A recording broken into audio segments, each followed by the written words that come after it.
So what makes seed different? And why should you use certain grass seeds over another? There are plenty of different cultivars of grass seed out there, and in our northern climate, there's 3 particular ones that thrive the best.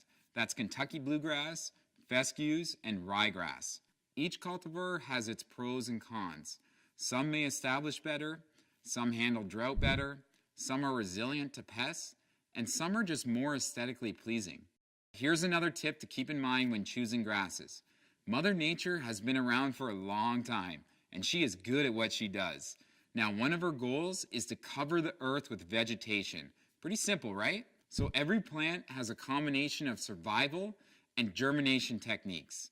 Typically, plants are either good at one or the other, but not both. So a good rule of thumb is that a plant that has a hard time germinating will live a long time and is resilient. Think of like an oak tree, or in the grass world, Kentucky bluegrass. And a plant that establishes very well is not resilient. It doesn't live long, and almost anything kills it. This is like a dandelion, or in the grass world, annual rye. So when choosing your grass seed, it is important to understand that typically the best seed you can get your hands on may also be one of the most difficult ones for you to establish. Take this into account when thinking about your commitment to establishing the seed.